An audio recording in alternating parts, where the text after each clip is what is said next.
Right when I got into bow hunting, I was hooked. I was able to do a number of great hunts. But one of those hunts that's always been in the back of my head as a bucket list type of hunt is an archery elk hunt. It's really one of the quintessential iconic hunts of North America, and specifically the American West. Hike in the morning always gets you. For those who might be unfamiliar with it, the Gila is a big area which is really defined by the Gila National Forest, and that's where we were going to be hunting this entire week. Statistically speaking, for elk hunting, it's a low percentage success rate. You have to have reasonable expectations, and you have to realize that you're out here for way more of an experience than just putting an arrow through an elk.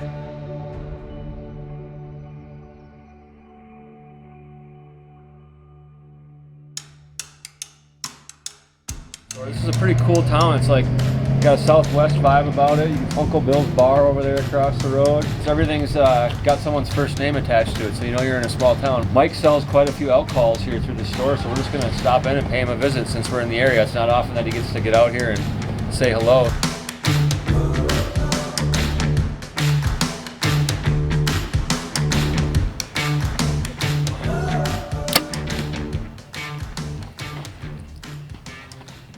It worked. It worked. The arm worked. Okay, so we just got into camp here a little while ago, just getting settled in, and as you can see, we're shooting almost identical setups here. I guess we both have good taste, you could say. A couple of V3s from Matthews, and got the Burris Oracle 2 on here. It's a really cool sight. This is the kind of bow you could get, and I mean, honestly, I could probably shoot this thing for the rest of my life. So. Yeah. It's just they've come so far, and to get back into it right now and kick it off with an elk hunt in New Mexico, I mean, pretty lucky to be able to do that. So, hey, even if we don't get a shot, hopefully hear some bugling, get after it early in the morning. What time is it? It's too early to know. It's about 3:58 right now. It's hard to know what time it is because the people in this camp are running on 2 different time zones right now. So we're running on Arizona time. Some of the folks here are running on New Mexico time. So going into that first morning, really all I wanted to do was just hear a bugle. When we woke up at camp that first morning, I thought the guides were outside screwing around with their elk calls, and it turns out there were actually elk bugling right out the window of the lodge, which was super cool. So before I even got my boots tied on, elk were already bugling. I had already heard elk bugle, and it was just a great way to start the hunt. Yeah, that's what he's chuckling, you know? Unreal. So we can hear one just bugled and chuckled. I was honestly just like, man, I hope I get to hear a bugle, and here we are. 5 minutes out of the truck. It's unbelievable. Right on top of this side. It's the Arizona side. We call them off in Arizona. They'll jump the fence and come out over. So you got a big bull rearing his head up, just bugling, coming in, running, looking through. It look like he's coming in to kick your butt. You can't get in your. I mean, ain't no better hunt than that.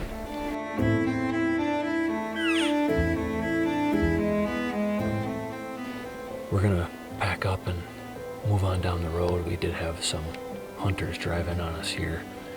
We just heard another bugle. Suspiciously sounded like probably a hunter, so we're gonna mosey on, try to find something different.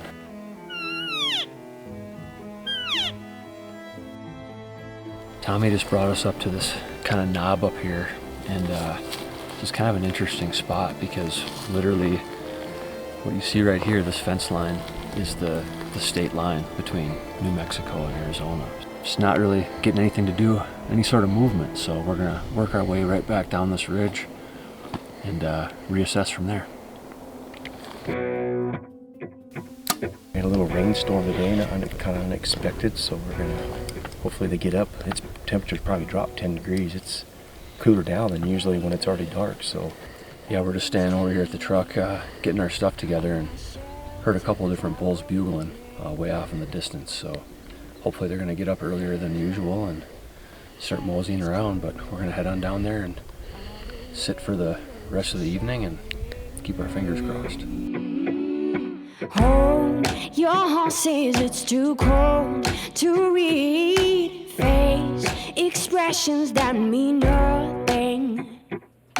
Dip your sadness in this bowl till you feel minor changes in your body.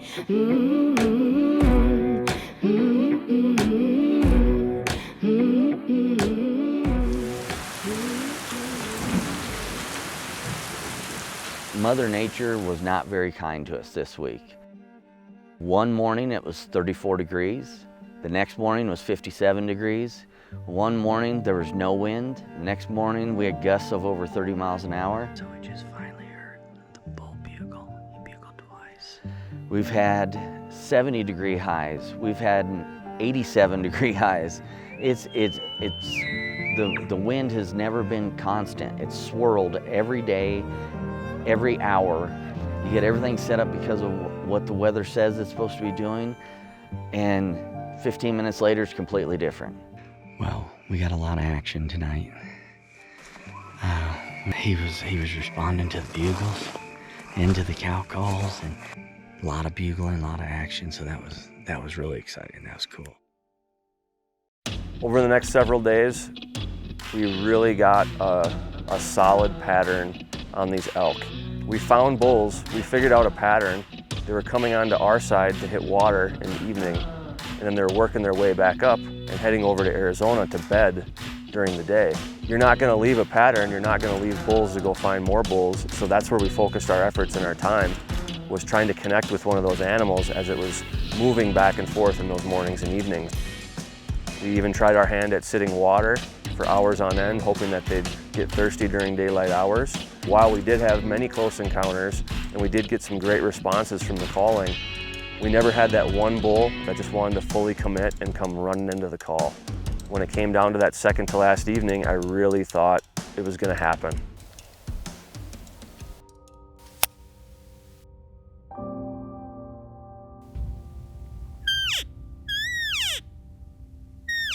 Got some bulls bugling across from us. They're on the Arizona side, but they've been coming over this way. Sounds like they're moving south, so we're gonna try to parallel them on this opposite ridge, and if all things go as planned, and if they do what they normally been doing, they should be coming over here, so we gotta get over there and try to beat them.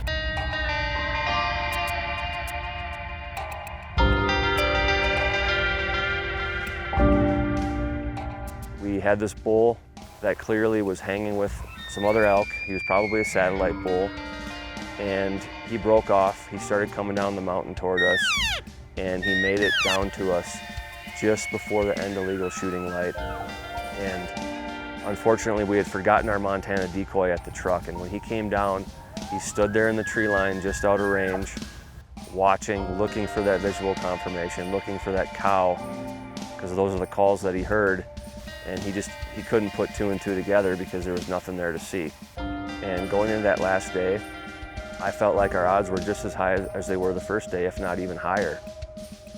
All right, it's day 5, final day of the hunt, last chance to give it a go. We got some light rain last night, so the ground is nice and soft and quiet. Everything is still saturated. It's not crunchy, so we can sneak around. We just heard a bugle. We're gonna try to close in on it, see if we can't get ahead of them. It sounds like we might be able to intercept this one. We're moving in on him right now. So we were able to get on a bull that was moving, going back to bed, and we tried getting ahead of him.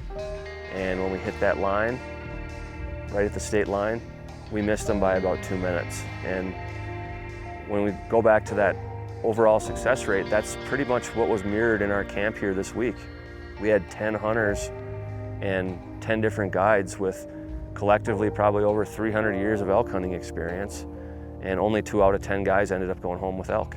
At the end of the day, what I really have to take away from this hunt is when Mike gave me that phone call and asked me if I wanted to go bow hunt elk this year, it got me fired up. It got me re-energized to pick up a bow again and get back into archery hunting. And I'm very happy that I did, because here I am in elk country, having one of the greatest hunting experiences of my life, even though I didn't kill anything.